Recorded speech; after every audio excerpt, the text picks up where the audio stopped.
Bendito o nome de nosso Deus. E hoje a igreja será libertada, irmãos? Hoje, quantos vieram arrebatar esta bênção? Bem, os deixo em companhia da nossa irmã Maria Luísa. Deus abençoe a todos.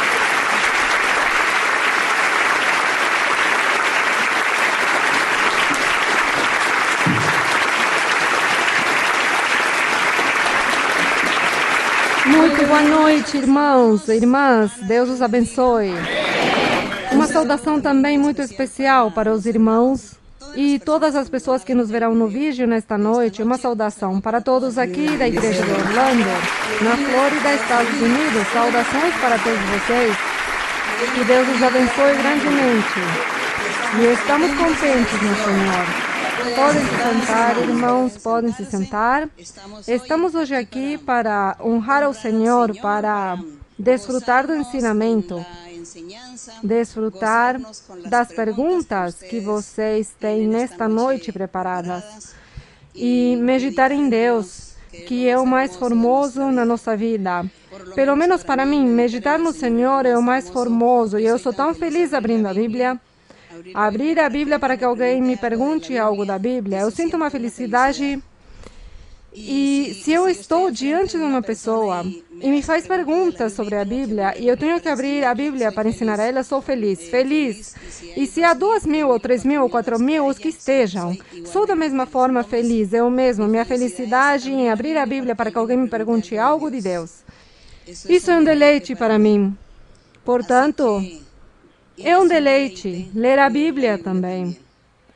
Portanto, vocês leiam a Bíblia.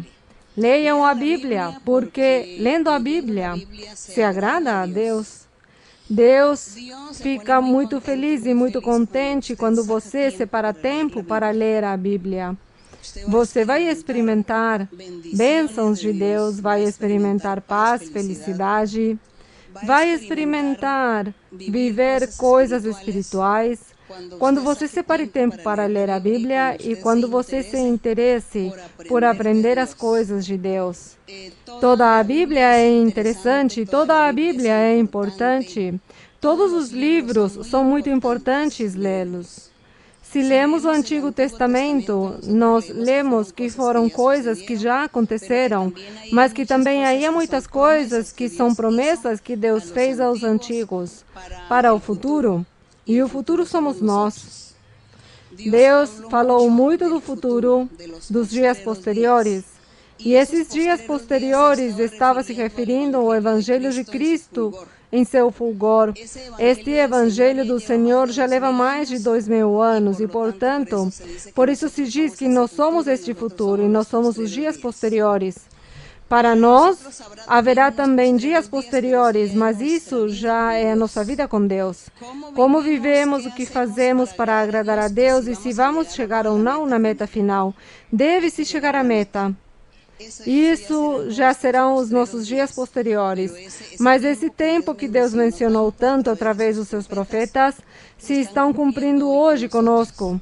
Portanto, devemos ao Senhor não defraudá-lo, mas fazer a sua vontade e agradá-lo, e ler a Bíblia e orar, e pedir a Deus, da forma que nós possamos e saibamos orar, que Deus tudo escuta e Ele considera também nossa situação. Considera se somos maduros ou não, se sabemos ou não sabemos, e de todas as formas, tudo que se faça com oração, Deus o vê e o premia. Portanto, leitores da Bíblia, hoje vamos abrir em Salmos, no Salmo 25. Estamos estudando o livro dos Salmos. Sempre dizemos que os salmos são canções espirituais. Salmo 25. Cânticos espirituais que nos ensinam como compor canções a Deus. Como dar música ao meu dia, a um salmo, a uma frase, a um parágrafo, uma oração dos salmos. E estes salmos, quando nós os lemos em profundidade, em forma de estudo, de análise, encontramos uma riqueza espiritual para nossas vidas.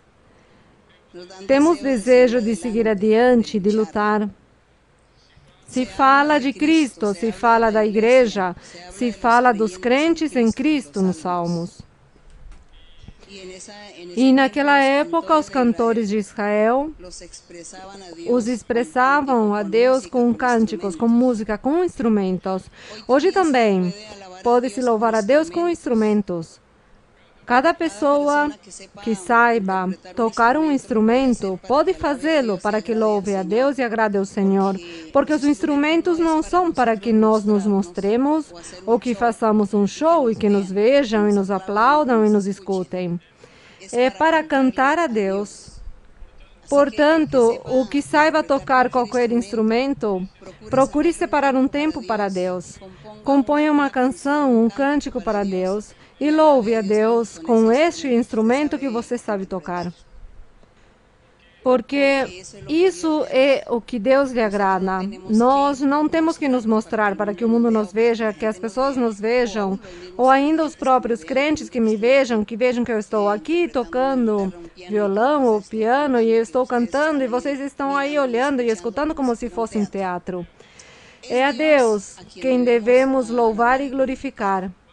Mas os que não sabem tocar instrumentos musicais, então, o instrumento é a nossa garganta. Este é um instrumento também. Não precisamos ser cantores profissionais, precisamos de um coração disposto para Deus. E com um coração cantar ao Senhor. E aqui no Salmo 25 diz: cantado ou profetizado, ou melhor, pelo rei Davi. O rei Davi profetiza este Salmo 25. O Espírito de Deus toma a Davi e Davi profetiza, aparentemente como se falasse dele, mas não fala dele, fala de Cristo. E os cantores de Israel colocavam a música e louvavam a Deus. Que bonito, nós imaginando naquela época como seria isso de formoso. Diz que eram 70 os integrantes desta orquestra no templo do Senhor. E todos eram profetas. E todos estavam cheios do Espírito Santo. Como seria de formoso isso, eles cantando a Deus. Bem, a ti, ó Senhor, levantarei minha alma. Deus meu, em ti confio. Não seja eu envergonhado. Não se alegrem sobre mim os meus inimigos. Aqui está falando quem? O Senhor Jesus Cristo. Porque o Senhor Jesus Cristo, quando viveu na terra, ele foi muito perseguido. E teve muitos inimigos. E seus inimigos eram os próprios daquele do povo de Israel, que foram os inimigos do Senhor. No verso 3, certamente nenhum dos que esperam em ti será envergonhado. Então, ele tem aqui a convicção que nenhum ser humano que espera em Deus será envergonhado ou confundido. Glória ao Senhor. E obrigada, Senhor, porque nós confiamos no Senhor e com certeza Ele nos ajudará para que ninguém nos confunda. E que sejamos seguros e tenhamos a convicção de que estamos seguindo a um Deus vivo, a um Deus verdadeiro. Diz: mas sim aqueles que atraiçoam sem causa. Leiam vocês o verso 4.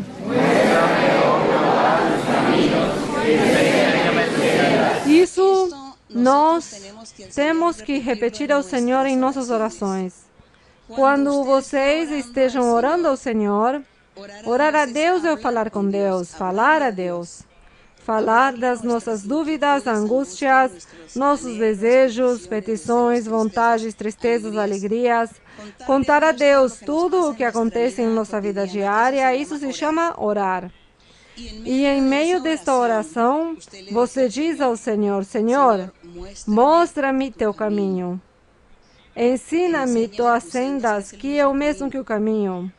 Guia-me. Dê-me uma luz.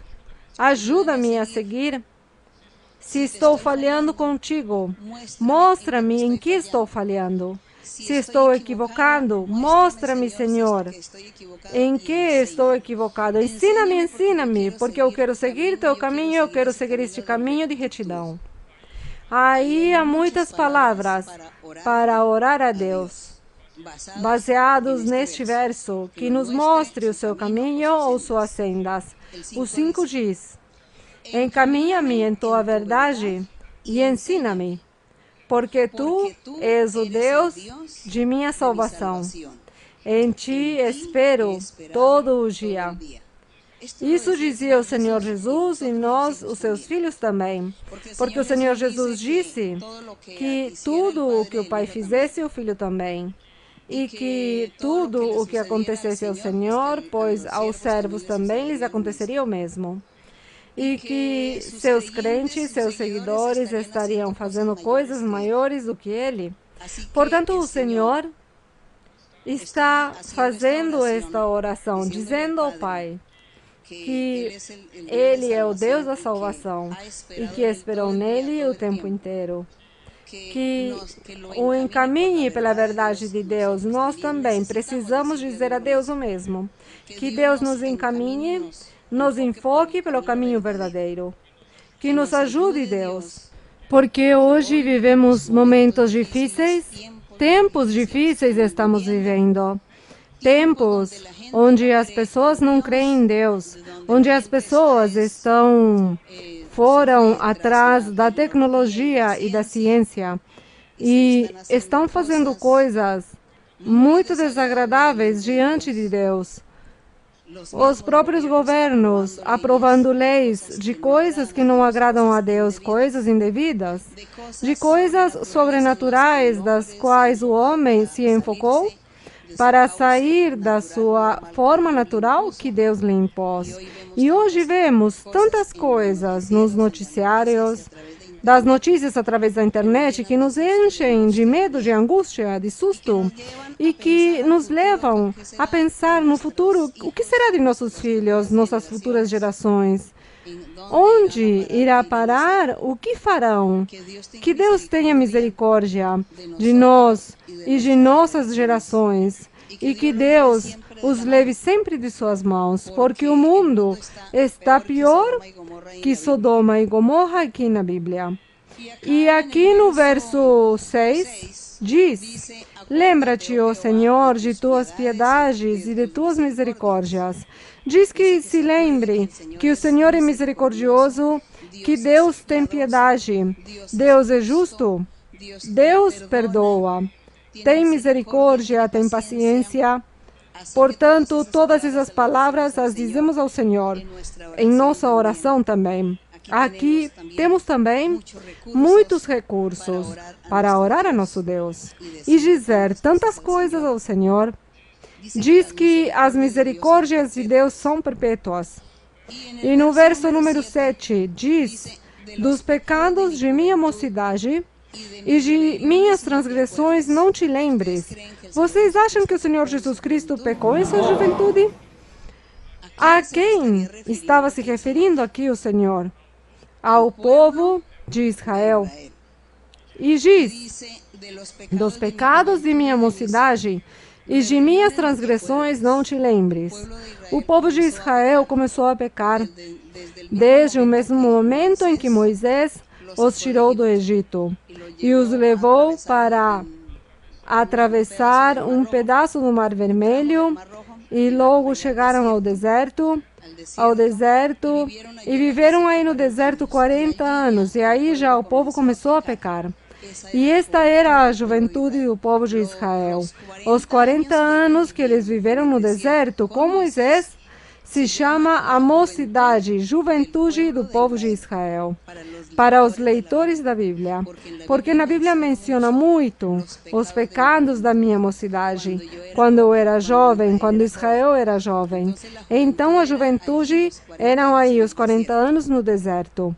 E aí começaram eles a pecar e depois continuaram pecando, até o último dia em que Deus enviou um rei para que os destruísse e acabasse com todos. E assim aconteceu, muitos anos depois. Então diz: Estamos lendo o verso 7. Que dos pecados de minha mocidade e de minhas transgressões não te lembre, conforme tua misericórdia, lembra-te de mim. Por tua bondade, ó Senhor, leiam o verso 8.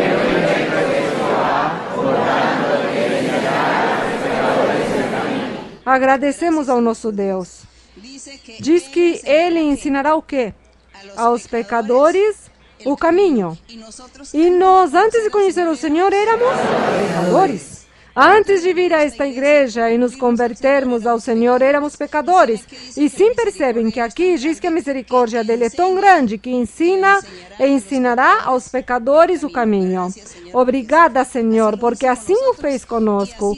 E assim Deus continuará a fazer com outras pessoas. O 9. Encaminha os humildes na justiça. Quer dizer, diz que o Senhor levará das mãos os humildes.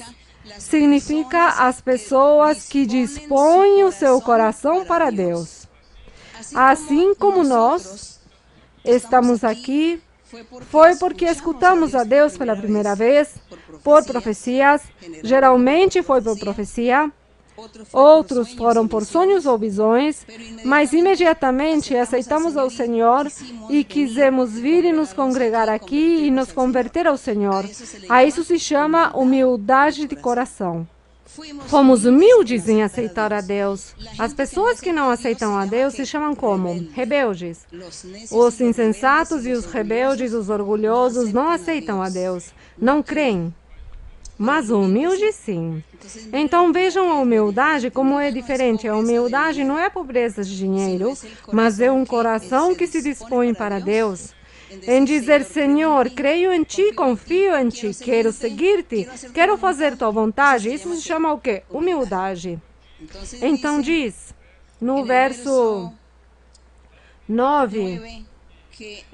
que ele encaminha os humildes na justiça, quer dizer, pela justiça, pela retidão, por fazer o bem. A justiça é a justiça de fazer o bem. E o Senhor encaminha e nos está encaminhando para que façamos bem as coisas.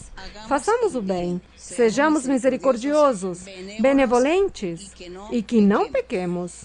Uma pessoa que não peca está sendo justa, é justa ou está praticando a justiça. E diz, ensinará aos mansos seu caminho, que é o mesmo. Os mansos são os próprios humildes. Manso, uma pessoa nobre de coração, que aceita as coisas de Deus. O manso e o humilde é o mesmo. O caminho é a própria justiça, é o mesmo. Aqui encontramos duas frases que, com palavras diferentes, dizem o mesmo. Os humildes na justiça é o mesmo que ensinará aos mansos seu caminho. Todas as veredas do Senhor, ou todos os caminhos de Deus, são misericórdia e verdade. Então diz que os caminhos de Deus são misericórdia e verdade. Não duvidemos do Senhor, confiemos e creiamos que Ele é misericordioso e nos ajudará. Mas nós temos que dar a Deus o que Ele merece. E dar a Ele é afastar-nos do pecado, para viver esta vida que quer que vivamos, e dessa forma vamos ter um Deus misericordioso e verdadeiro.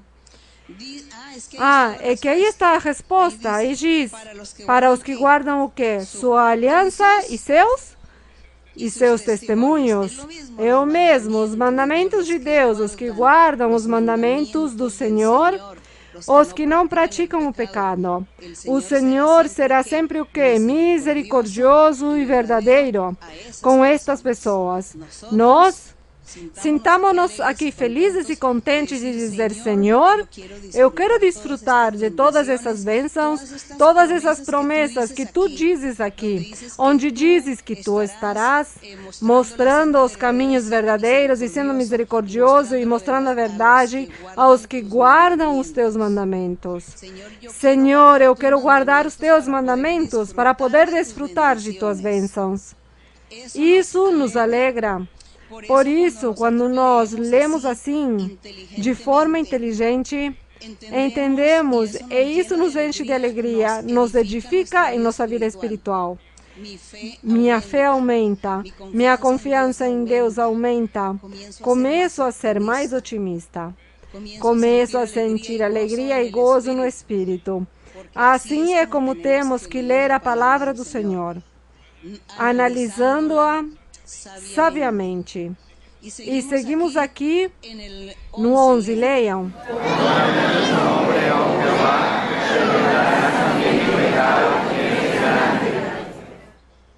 Então, aqui o Senhor Jesus, falando ao Pai, disse que, pelo amor de teu nome, perdoarás também meu pecado que é grande. Aqui parece que está falando ao remanescente. O Senhor Jesus, falando pelo remanescente. Recordemos, irmãos, que nosso Deus, quando castigou a Israel, a Jerusalém, diz que escolheu um remanescente. Não sei os que leram a Bíblia. Escolheu um remanescente que foi levado para a Babilônia por 70 anos. Dentre estes dos remanescentes iam Jeremias, Ezequiel, Daniel, o profeta Daniel. Todos eles estavam aí na Babilônia com este rei Nabucodonosor. E eles eram remanescente. Diz que iam como 4.800 pessoas que eram remanescente que Deus escolheu, porque destes 4.800 viria Cristo Jesus. E por isso o Senhor os protegeu e os mandou cativos lá, que estivessem cativos na Babilônia 70 anos. E esse remanente, o que aconteceu? Como Deus tinha jurado a Abraão que ia ser pai de muitas nações, portanto, Deus não podia exterminar a todos os israelitas, porque então não se cumpriria esta promessa e este pacto feito com Abraão. Então, Deus guardou este remanescente, não porque eles estivessem vivendo em perfeição, mas porque Deus queria cumprir o seu juramento a Abraão e os protegeu este remanescente. Este remanescente foi perdoado por Deus. Eles tinham pecado também, mas Deus os perdoou. Então, por isso diz, por amor de teu nome, ó Senhor, perdoarás também meu pecado que é grande. Perdoou o remanescente e logo, quando o Senhor Jesus vem e prega o seu evangelho, aí o remanescente sai à luz. Sai imediatamente porque Deus começa a formar sua igreja e é quando Deus aí perdoou este remanescente, porque veio Cristo de todas as formas.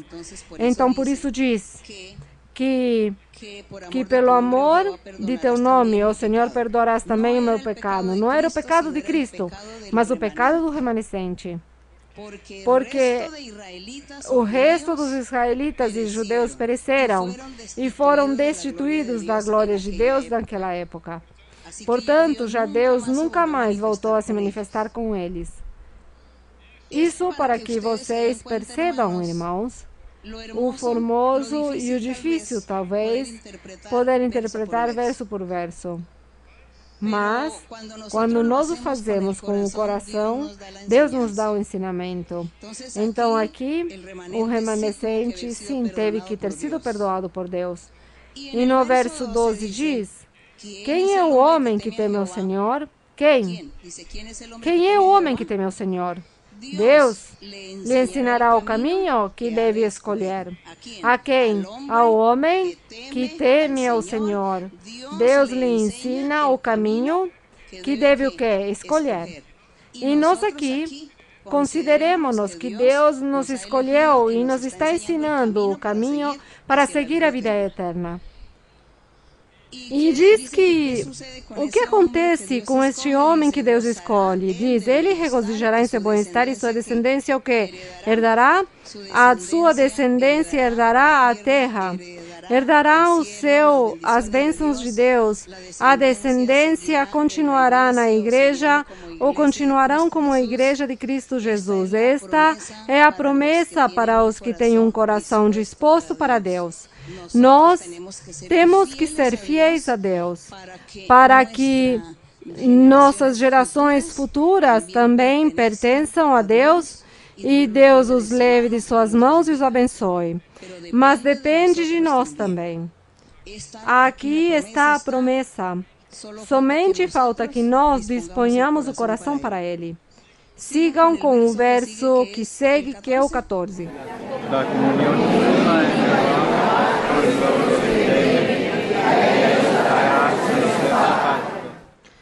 Que promessas maravilhosas faz Deus, e diz que a comunhão íntima do Senhor é para os que o temem, e a eles fará conhecer sua aliança, seu pacto, sua palavra, seu segredo, seu evangelho, sua doutrina. Nós conheceremos ao Senhor, porque tememos a Deus, o amamos. Amamos ao Senhor, e Ele então permite que nós o conheçamos. Glória ao Senhor. O verso 15 diz: meus olhos estão sempre voltados para o Senhor, porque Ele tirará meus pés da rede. Olha-me e tem misericórdia de mim, porque eu estou só e aflito. Então, aí já está o Senhor Jesus falando dele, falando: estou só, estou aflito. Assim viveu o Senhor na terra quando se manifestou como homem. Ele sofreu muito e foi muito perseguido o tempo inteiro. Diz: as angústias de meu coração têm aumentado. Tira-me de minhas angústias. Leiam o 18.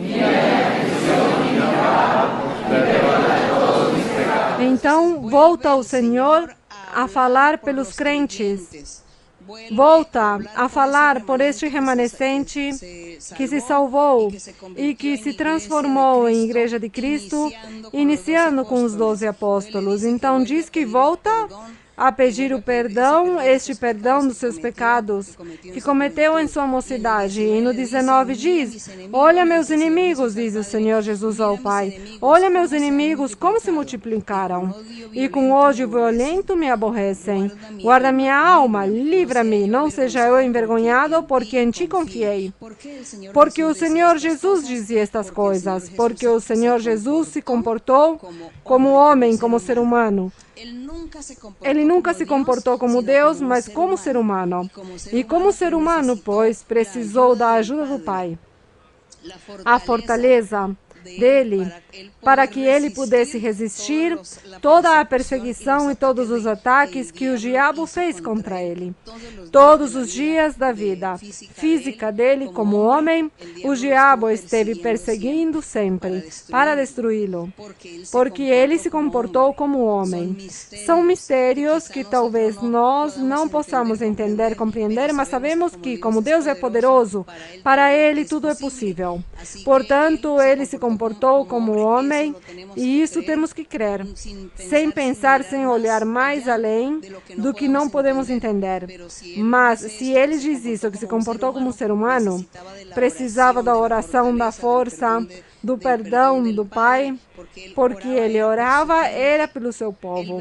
Ele via seu povo no sentido espiritual, dos que tinham falhado com Deus, e por isso pedia perdão. Mas ele retomava os pecados de todos e dizia: Pai, eu sou o pecador, eu fui o que cometeu a falta. Isso fez o Senhor por todos nós. No verso 21, leiam.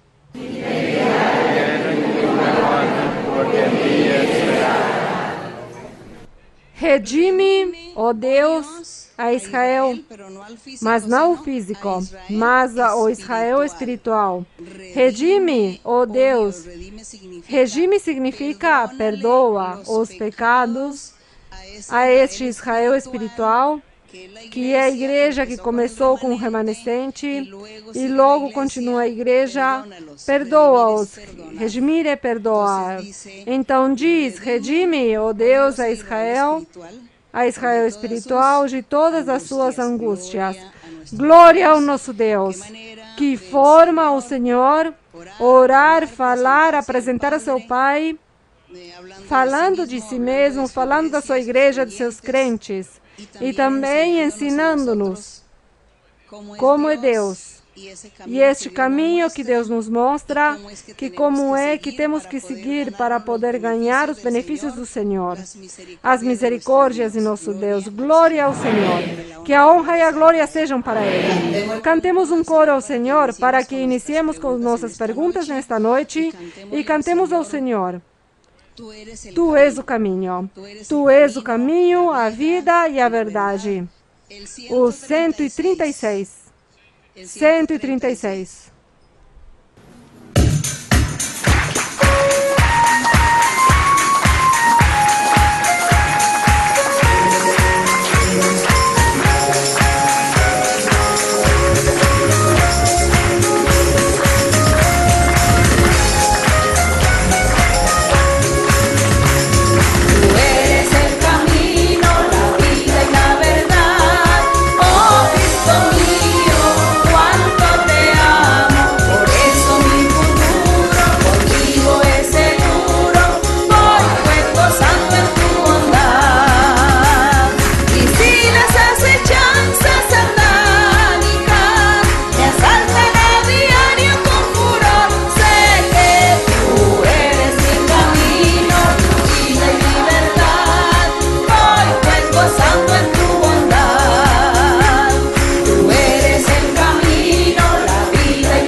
sentar. Agora sim, vamos começar com as perguntas. Boa noite. Deus os abençoe. Irmã Maria Luísa, um prazer estar aqui de novo diante da sua presença. Tenho duas perguntas, se é possível. A primeira está em Romanos 12, 9 e 10. Sim, Romanos 12, verso 9 e 10. Sim. Diz, o amor seja sem fingimento, aborrecei o mal e apegai-vos ao bem. 10. Amai-vos cordialmente uns aos outros com amor fraternal. E quanto à honra, dando preferência uns aos outros. Então, estou aqui confusa, irmã.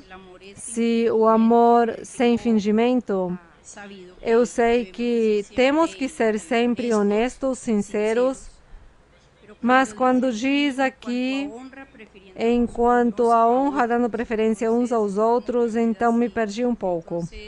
Se às vezes é errado preferir umas pessoas, enquanto o meu caso pessoal preferir pessoas que fazem coisas diferentes da que eu faço, ou continuar com essas pessoas. Quando diz aqui, o amor seja sem fingimento, aborrecei o mal e apegai-vos ao bem, significa que a pessoa tem que abandonar o pecado e não aparentar. Porque as pessoas de repente vêm aqui à igreja e aparentam que levam uma vida espiritual reta e diante de Deus. E por trás, lá no mundo, lá fora, estão vivendo em fornicação, em adultério, vivendo em desordem, mentindo às pessoas ou enganando, ou não trabalhando com honra. Bem, são tantas as coisas. E aqui aparenta que vive santamente uma vida reta. Isso que ele diz, que este amor seja sem fingimento. O amor significa não praticar o pecado, mas aí disse, aborrecei ao mal e apegai-vos ao bem, tem a ver com o pecado. Então, o que não seja apenas aparência, mas que as pessoas mudem, e que sejam honestas, e que realmente mudem para Deus. Não aparentem para as pessoas, para o restante dos crentes. Não enganem as pessoas, porque se está enganando a si mesmo. Mas que cada um trate de levar uma vida agradável diante de Deus e se esforce por levar essa vida santa, porque é Deus quem conhece, não os crentes. Porque há pessoas que na igreja apresentam uma cara, demonstram uma coisa e fora cometem um pecado como qualquer pessoa do mundo. Porque dizem, ninguém está me vendo? As pessoas da igreja não estão aí para que me vejam. Mas esquecem que Deus é quem está olhando e Deus é quem qualifica, quem coloca pontos às pessoas. O que abençoa e o que dá todas as coisas é Deus. Então, se nós amamos a Deus, agradamos a Deus, aqui dentro e lá fora, em todos os lugares, vivemos a vida de agradar a Deus, porque Ele está me vendo. É isso que diz que seja sem fingimento. Já no verso 10 já muda e já diz, amai-vos uns aos outros com amor fraternal. Então, aí, quando diz que se amem com amor fraternal, é sentir o carinho e a sinceridade de irmãos em Cristo Jesus. Que já nos amemos, que não vamos nos criticar uns aos outros, olhar os defeitos, a ter invejas, a inveja, a raiva, mas sermos educados e amar as pessoas. Respeitar e valorizar cada crente, porque meu irmão em Cristo é minha irmã em Cristo Jesus. Ele está aqui porque Deus o trouxe. E como Deus o trouxe, pois tenho que amá-lo. Isso é o que diz o amor fraternal. E diz, com amor fraternal e quanto à honra, diz, preferindo uns aos outros. Sim, aí diz de uma preferência entre irmãos, entre crentes e Cristo Jesus, que devem existir, como de repente esta preferência de tratamento aos crentes primeiro e depois as pessoas de fora. Bem, é o que diz assim. Bem, sua segunda pergunta. A segunda pergunta é, Deus nos diz que nós estamos com roupas de bodas. Isso é o significado de coração puro, de mãos limpas, para estarmos no seu reino, onde se celebrarão as bodas. E também nos ensinaram que Sonhar que estamos nus significa que estamos em pecado. Minha pergunta é: se sonhamos que estamos com uma nudez parcial ou total, nossos corpos, por exemplo, nus da cintura para cima ou totalmente nus, tem alguma conotação ou algum pecado em especial que Deus nos queira mostrar? Bem, de todas as formas, é que está falhando com Deus, está falhando a Deus. Esta pessoa aí nua está falhando a Deus, anda mal. Isso é o que significa. Mas às vezes acontece que nas igrejas, os crentes se deixam levar pelas armadilhas do inimigo e pelas invejas e as críticas, as fofocas e as faladerias e os comentários do que vem, do que lhe parece, do que vê, do que ouve, do que parece que entendeu, e começam as pessoas a estar maquinando em tudo isso, pensando em tudo isso, e se deixam sugestionar, e começam a sonhar, e começam a sonhar. Eu me lembro que uma vez alguém numa igreja, um grupo de 6 pessoas que andavam em fofocas, em faladerias e brigas, e não gostavam do pastor. Então, a pessoa que não gostava do pastor começava com os outros 5, assim que esse pastor veja que eu sonhei, que ele anda mal, que anda em pecado, porque eu vi que riu, eu vi que não riu, que sim falou, que não falou, e aí começa a infundir este joio, esta fofoca, este comentário, e as pessoas se deixam sugestionar e começam a sonhar também. Ah, sim, sabe que eu também sonhei com o pastor que estava nu. Eu sonhei que eu vi nu, mas acontece que estes sonhos não são de Deus. Estes sonhos são produto de se deixar sugestionar e da fofoca e da crítica e da murmuração e da inconformidade. É produto disso. Um sonho é muito bonito e muito real quando nós não somos maliciosos, nem estamos pensando mal das pessoas, nem estamos julgando o crente, nem pensando mal, nem escutando fofocas nem comentários. Quando eu sou limpo e afastado de todas estas coisas, então eu tenho sonhos e dou crédito aos meus sonhos, porque eu não estava pensando, nem tenho nada contra essas pessoas, e sonhei vendo alguém nu. Então aí sim eu digo, Deus está me dando uma revelação e está mostrando que aquela pessoa anda mal diante do Senhor, porque a nudez é isso, andar mal diante de Deus. Mas também deve se cuidar muito, porque já lhes digo e repito que por causa de comentários e de faladerias as pessoas sonham, e é da carne, onde o diabo coloca essas aceitações. Mas bem, a interpretação é essa: nudez é andar mal diante do Senhor. Bem, meus queridos irmãos, fiquem de pé e vamos orar. E eu gostaria que o tempo não passasse e que nós pudéssemos estar aqui falando e meditando, mas bem, aqui, pouco a pouco, com os estudos bíblicos, haverá muitas perguntas que serão respondidas, daquelas que vocês queriam fazer e não puderam. Deve-se seguir com os estudos bíblicos e continuar lendo a Bíblia. E vamos orar ao Senhor e pedir a Deus que se manifeste fazendo milagres, porque Deus o prometeu. O Senhor prometeu que a oração me prometeu, porque eu já não consigo impor mãos.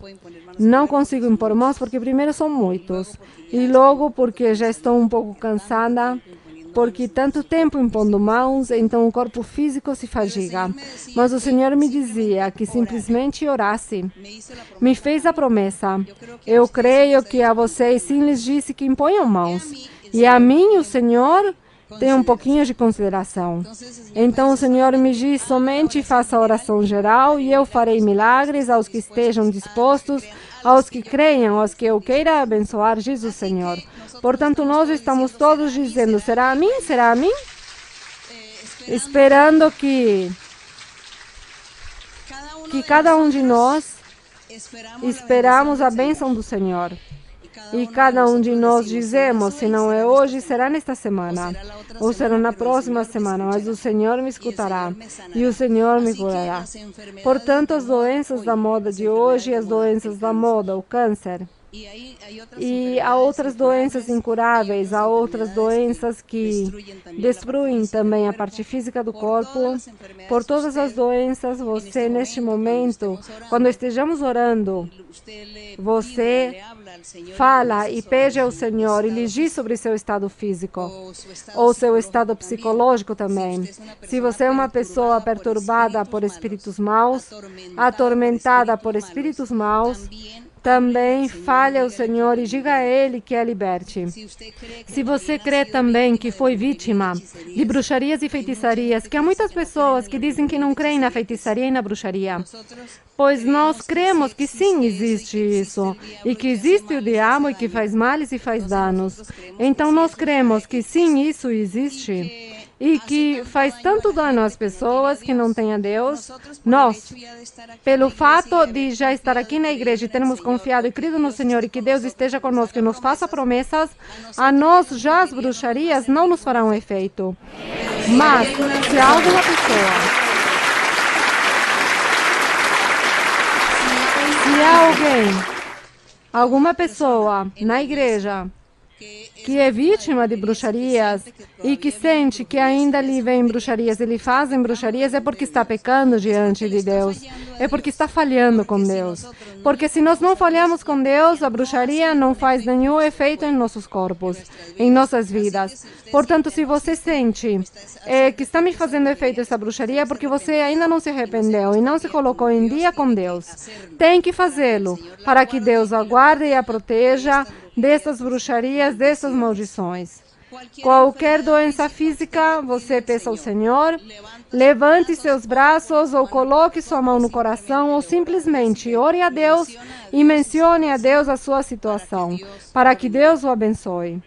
Também o trabalho, as petições, ou também os desejos do coração. Tudo o que você deseje que Deus lhe dê, coloque diante da presença do Senhor agora que vamos fazer aqui a nossa oração. Mas antes de fazer esta oração, para que não comecemos a orar com essa preguiça, que não temos desejos, uma preguiça para abrir a boca, para falar, então cantemos ao Senhor um coro. Cantemos ao Senhor. Qual coro vamos cantar? Vamos cantar Não há Deus tão grande como tu. E logo começamos a orar ao Senhor. Cantemos ao Senhor. Não há Deus tão grande como tu. Não lo hay, no lo hay.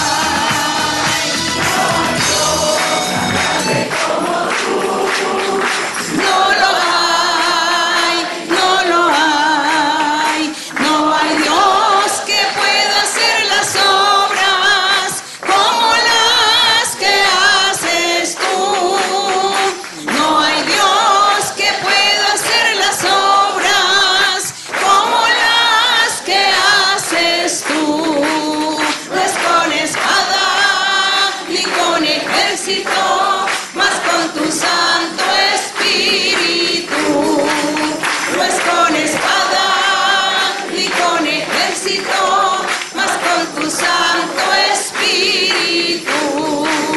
Y esta iglesia se moverá, y esta iglesia se moverá, y esta iglesia se moverá con tu Santo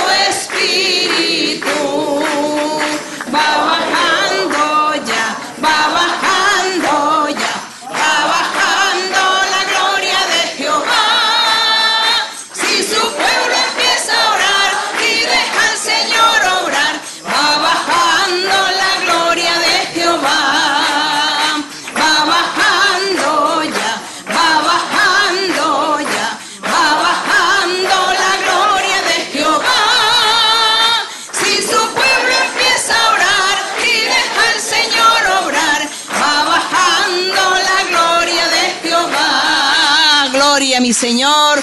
Bendito Dios, desciende, Señor, con tu poder, desciende tu gloria, desciende el poder de tu Espíritu Santo, Señor. Envía el poder del Espíritu Santo y envía fuego, manda fuego, danos gozo, alegría, Señor. Quita toda pereza, quita todo desánimo, todo desaliento, quita toda atadura, rompe las cadenas, corta las ataduras, quita toda ligadura diabólica, destruye toda obra maligna, toda atadura, Señor, liberta y da gozo y alegría, liberación, Señor, gozo en nuestro corazón, gozo en nuestras almas, nuestro ser, para alabarte, para bendecirte, para honrarte, mi Señor. Gracias, Señor, las alabanzas para ti, mi Dios. Padre Santo, Señor, en el nombre glorioso de Jesucristo, tu Hijo amado, extiende tu mano, Señor, tu mano poderosa, haciendo milagros, Señor, haciendo milagros y señales en medio de tu pueblo, en medio de tu gente, en medio de tus creyentes, mi Señor. Extiende tu mano y quita toda enfermedad incurable, todas las enfermedades, todas las dolencias del cuerpo. Quita las ataduras y las ligaduras de muerte, destruye la obra del enemigo, quita las maldiciones del diablo, Señor. Sé tú sanando toda enfermedad. Sana, Señor, a cada persona, cada hombre, cada mujer o cada niño que esté enfermo, que esté postrado en una silla de ruedas o postrado, Señor, en una cama. Te pido, mi Señor, que extiendas tu mano, seas tú manifestándote, Padre Santo, en el nombre de Jesucristo, mi Señor. Haz milagros, Señor, haz señales, Señor. Manifiéstate, Señor, y liberta y sana, mi Señor, y quita, Señor, todo mal, destruye la obra maligna. Y también te pido, Señor, por las peticiones, por las necesidades, por los anhelos del corazón, para que tú seas supliendo toda necesidad, cumpliendo tus promesas, Señor, a cada uno, supliendo, Señor, todo lo que cada uno desea y anhela tener. Mira toda necesidad, Señor. Envía, Señor, también lo espiritual. Envía los dones espirituales, Señor. Envía también el bautismo con el Espíritu Santo. Bautiza, Señor, con tu Espíritu y desciende con los dones espirituales y dales dones espirituales en abundancia. Levanta profetas y levanta profetizas en la iglesia para la edificación de los creyentes, para la edificación de la iglesia. Bendice y guarda y protege los predicadores, Señor, los colaboradores, los que predican. Ayúdales para que vivan una vida santa, una vida recta delante de ti. Ayúdales para que no se dejen llevar de las emociones de la carne, para que no se dejen tentar del enemigo. Guárdalos para que no caigan en adulterio, en fornicación, en robos, en cosas deshonestas. Guarda, Señor, a todos los que predican, a los que se paran en el púlpito. Dales santidad, dales y guárdales, Señor, del mal.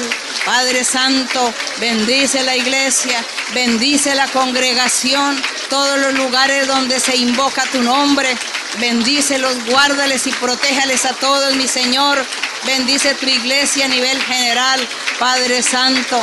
Te pido, mi Señor, por los hermanos, por la iglesia de Venezuela. Te pido que tú, Señor, seas bendiciendo y guardando y protegiendo a los hermanos de Venezuela, Señor. También en Centroamérica, Señor, las iglesias. Bendícelos a todos los Suramérica, Norteamérica, de Europa. Todos aquellos lugares donde invocan tu nombre, donde se reúnen grupitos para alabar tu nombre y a confiar en ti. Bendícelos a todos, mi Señor, en Japón, en China, en la India, allá en Rusia, mi Señor. Cada grupo, cada corazón que espera en ti, cada corazón que confía en ti, mi Señor. Te pido que tú bendigas, mi Señor. Gracias, Señor y Dios Todopoderoso. Gracias, Padre Santo, por tu misericordia, tu amor, tu palabra santa. Bendito para siempre. Bendito el Señor. Gracias, aleluya. Glorioso mi Señor. Poderoso es el Señor. Ayúdanos a vivir en santidad. Ayúdanos a vivir en santidad, mi Señor. Bendito es el Señor. Gloria a tu nombre para siempre. Aleluya. Padre Santo, en el nombre glorioso de Cristo Jesús, tu Hijo amado, te pido, mi Señor, bendiciones. Lluvia de bendiciones, mi Señor. Gracias, gloria a Dios, gloria al Rey. Poderoso Señor, poderoso Señor, poderoso es el Rey de Israel para siempre. Gracias, aleluya. Grande es Jehová y muy digno de ser alabado en la ciudad de nuestro Dios, en su monte santo, hermosa provincia, es el gozo de toda la tierra, es el monte de Sión, a los lados del norte la ciudad del gran rey, es el monte de Sión, a los lados del norte la ciudad del gran rey. Grande es Jehová y muy digno de ser alabado en la ciudad de nuestro Dios, en su monte santo, hermosa provincia, es el gozo de toda la tierra, es el monte de Sión, a los lados del norte la ciudad del gran rey, es el monte de Sión, a los lados del norte la ciudad del gran rey. Gracias, Señor. Gloria a Dios para siempre. La honra y la gloria sea para nuestro Dios. Muito obrigada, irmãos e irmãs. Obrigada. Deus os abençoe e que o Senhor os cubra de muitas bênçãos. Que Deus esteja com vocês sempre e que lhes conceda sempre as petições dos seus corações. Obrigada e que Deus os abençoe. Que Deus os abençoe.